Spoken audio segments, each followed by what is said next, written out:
Okay, good morning.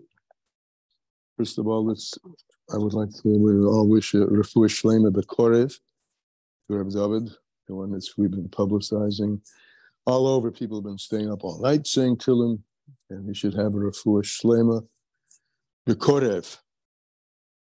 Menucha, before we start, you have any update for us on his condition? The one I just placed in the Daily Tanya was from last night. Any update?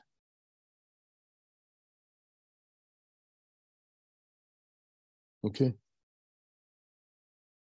so we'll move on to the 27th of Adar, Hayom Yom. My father said, this is the Rabbi Rashav, said, Emes, truth, is the derech hamitzuya. It's the middle path. An inclination to the right, to be overly stringent with oneself and find fault or sins not in accord with the truth. In other words, exaggerating one side and not going the straight. Remember, we've learned that Emes is Aleph Mem Taf, it's straight through and true. It's the straight path. To incline in any way, in this case, to incline in a way which one is overly critical of oneself, or the other way, to be overly self-indulgent, covering one's own faults or being lenient in demands of avoda out of self-love. Both of these ways are false. Any comments? No, huh? I need help with this. I don't understand this. It seems to me it should be vice versa. He starts an inclination to the right and he goes into overly stringent. Isn't that the side of Gevura? And then he says the left, to be overly self-indulgent, I would think is the side of Chesed. Anybody see it? Wow, I just realized that. Huh? Yeah, I just realized that. And I looked online also, and nobody says anything that I've seen. So if you get it, tell me. If you don't get it, we'll have to look more. Okay, we'll leave it aside for the moment. Okay. So continuing in lessons in Tanya with their chapter.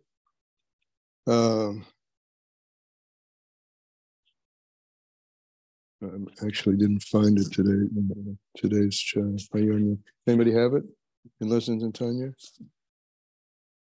I looked it up in the regular Tanya. It starts on page 30. In this Tanya, it starts on page 96. Ubezeh yuven. With this will be understood. And I don't have it in the lessons in Tanya. Okay, it's not jumping on it.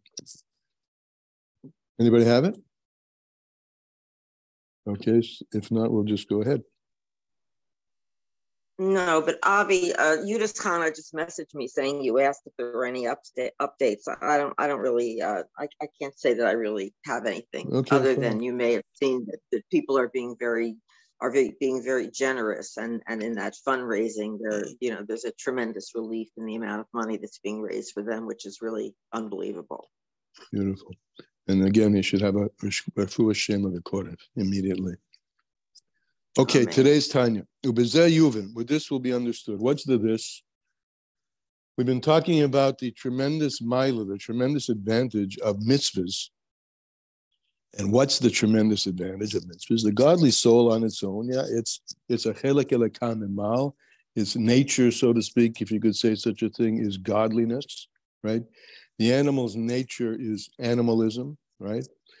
But I pointed out yesterday, which is not written in the Tanya, but that the animal soul is actually from a deeper place than the godly soul. It's from the olam hatohu, as opposed to the olam hatikun. But the main point here, which is in the Tanya, is that when you harness the power of the animal, let's take an ox, for example, has much, much more power than a human. So as a result of that, as we spoke about in the time of Purim, when we were speaking about the Mitlas Rebbe's Mimer, where he brings the illusion of the horse, which takes the man to a higher place than the man could be without the horse. So the Nefesh HaChayunis, in enlisting the powers of the body in Kedusha, actually raises the animal soul. Now, we can start. And with this that we've said, we can understand the great, great praise that the sages gave to B'mayid Ma'oid very, very much, B'mailus HaTzedaka, the virtue of tzedakah, in relation to what we just said about enlisting the animal soul in the power of raising the godly soul, or bringing everything into Kedusha. Again, and also there's the union of just besides the fact which is not written here about raising the godly soul higher, there is the fact which is written here that we're transforming darkness into light. The animalism of the animal soul gets transformed into a force of Kedusha, or min hachoshech, light from darkness. And the sages said in this prod to the encapsulation of all of this is no greater than in the mitzvah, and is most greatly encapsulated in the mitzvah of tzedakah. And they said, the sages said in the Rishalmi, sheshekula keneged kol hamitzvos, that tzedakah is weighed against all the other mitzvahs. If you had a scale with two plates, tzedakah would outweigh all of them put together. And in the entire Talmud Yerushalmi, mitzvah, it's called mitzvah stam. Mitzvah stam. So was the custom of speech. They called the mitzvah, if you name, it's called the mitzvah. Why? Because it's the root and it's the foundation of all the mitzvahs that have to do with deed. And most of the mitzvahs, the vast majority of mitzvahs do have to do with deed. And it rises above all of them. Why? First of all the mitzvahs that we do, right, whether they be negative, to keep the flow of energy channeled in Kedusha, that's the negative. Stay away from any deviation outside of mitzvah. That's the mushal of the 365 mitzvahs compared to the blood vessels that channel everything in the straight way. Or the positive mitzvahs, which overtly are engaged in activities of Kedusha, the positive ways. So it rises of all of them. All of them are, of course, just to bring the animal soul to Hashem. Because it's when we do a mitzvahs ma'asiyos, and most of the mitzvahs are mitzvahs ma'asiyos, it's the animal soul which fulfills them. It's the animal soul which is enclosed in the mitzvahs.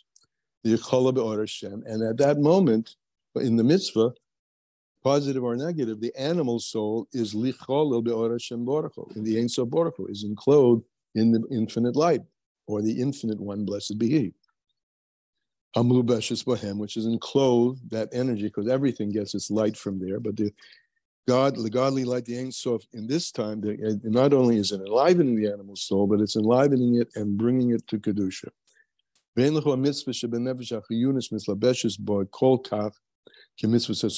there's no mitzvah where the animal soul is most, the mitzvah in which the animal soul, you have to say it positively, even though he says it negative, mitzvah. There's no other mitzvah in which the animal soul is more enclosed than in the mitzvah of tzedakah.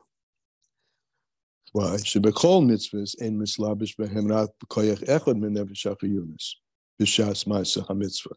In all other mitzvahs, there is enclosed the power of the animal soul, but in one power. Let's say now, maybe two powers are operating now as I'm saying what I'm saying: the power of the brain, the power of machshava, and the power of dibur.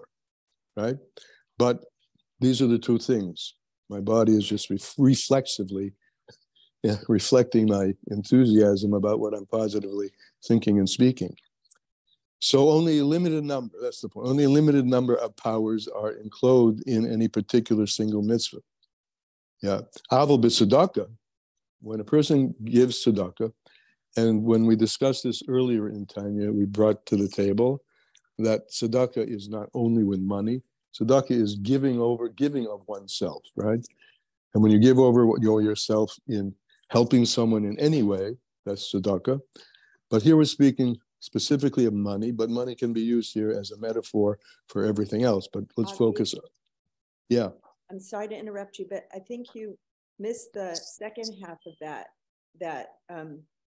only one power is enclosed, and also only while the mitzvah is being performed.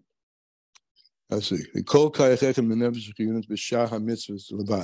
There's only one power of the soul being expressed in the time that the person is doing in one mitzvah. B'shatz ma'aseh hamitzvah levad. Okay. I think he's saying that as opposed to tzedakah, which is right. Time-wise, it's not only limited to while the mitzvah is being performed. Oh, that's an interesting point. Is it? In the time, only in the time when the mitzvah is being done. Great, thank you. But when it comes to tzedakah, where a person gives over with his hand, so the entirety of the power of the life force, which is enclosed in the hand, is given over. And when you do this, when you do the malacha, right? So let's say you're building a building, right? So you're thinking, your thought, even maybe your speech, you're talking to other people, and you're digging, etc. So all of you, a huge part of you, is being given over in that malacha, or in some other occupation that you had. In other words, it could be something where all of your physicality isn't in it, like you're the CEO of a company, right? And you're getting, as a result of which, you're making money from this. And when you give that money to tzedakah, all of the power of your animal soul goes to Hashem. As he said, even a person who does not earn his living by digging and throwing his whole body into it, by investing all of his soul into the work, nevertheless, since the money that the CEO is earning, this money could have been used for his or her own self-interest, to buy something for your own self. But instead, you're giving it away. So you're giving chayas nafshoy, the life of your soul, to Hashem. And therefore, Omru Razal, our sages have said, Shemikarebes es ha-geula. Tzedakah mikarebes es ha-geula. Tzedakah brings the geula close. Why? Because in one act of tzedakah, you bring, you elevate a tremendous amount of the enlivening soul. And in the examples that he gave, either through your own involvement of all your esekoichos, all your 10 powers in the work you're doing, or in giving away the money that you earn for the sake of other people. So you're elevating a huge amount of the physicality of this world, right? Both either with yourself or with others, or with both. So you're elevating a huge amount, much of the whole enlivening power of the nefesh hachiyunis, which couldn't have been elevated to such an extent. And you couldn't have elevated so many of the powers and so many of the categories, the kama mitzvahs maitzis acheres, as you could in other kinds of mitzvahs. And that which our sages have said. Right? Now that's just brain and speech. Why do they say Talmud Torah keneged kulam? Talmud Torah hu b'dibar u'machshava. That they are both in thought, speech, in thought and speech. And now actually I've run over into tomorrow's Tanya, because we have to deal with that, right?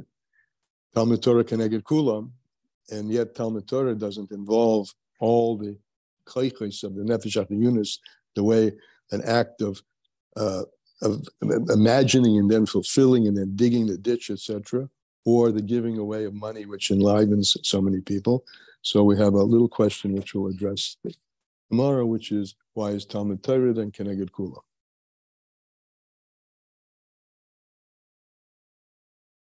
All right. And it's short but sweet. Very sweet, because I'm sure all of us today will have opportunities to give tzedakah, or in some way give of our own life and our life force to someone else in other situations. Any comments? The uvechein is right there, out in the open. Yeah, it's right there. Tzedakah. Tzedek tirdof. You should pursue righteousness, right? Now that's usually, and correctly, of course, interpreted as justice. But if you use it as tzedakah, not only when you find an opportunity, but go run after opportunities, go look after opportunities to find a way of employing your animal energies in broadly and deeply with other people. Yehudis. Your hand is up. Yehudis? Yeah, I just wanted to share the takeaway, if I may, from the Hayenu. Okay. It says, money is powerful as it is essential to sustaining your entire physical being. Giving some of that money to charity is giving of yourself to another. That is the ultimate elevation of your physical self. Right. Now, that really only deals with the second one. You're earning money and you give it away. The first one was you're actually putting your whole body right into it. You know. Yep. Anybody else? Okay, so let's go do it. Actually, yeah? I'm wondering, like, it's so easy to put a coin in the pushka, you know, like it's very removed from actually thinking that we're helping somebody who's needy. It doesn't feel like the hardest mitzvah. It doesn't have to be hard. Where did that coin come from? How did you get that coin? You got that coin. This is, as I said, there are two sides to this. One is the investment of you in it.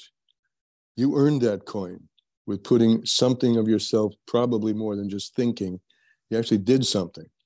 And so you elevated in doing that by taking the fruit of your efforts and giving it in tzedakah. So all that energy that you put in earning that quarter has now been elevated. All that energy that you put in it is now elevated by putting the coin in the tzedakah box. The coin itself may be, as you say, on its own insignificant, but the process by which it was earned involved in a large amount of your nefesh HaYunis. That makes sense? Mm-hmm. Yeah. Right. You know, from the other perspective, yeah. That's the other perspective is the second one, where, okay, I'm a CEO, right? And a CEO mainly talks, right? Thinks and talks, doesn't invest all that physicality, but earns $5 million a year, and then takes from that $5 million, and this is the other thing, and takes the $5 million and builds a building and gives tzedakah and makes a hospital, et cetera, et cetera. There you see a different angle, but in the same idea that through the power, though it wasn't all his or her own koichos, all of those koichos, it was just a couple of them. Nevertheless, it had a huge influence in terms of being doing mitzvahs with lots and lots of people. Mm-hmm. So there's two aspects here. Okay. At least that's the way I see it anyway. Yeah. Anybody else?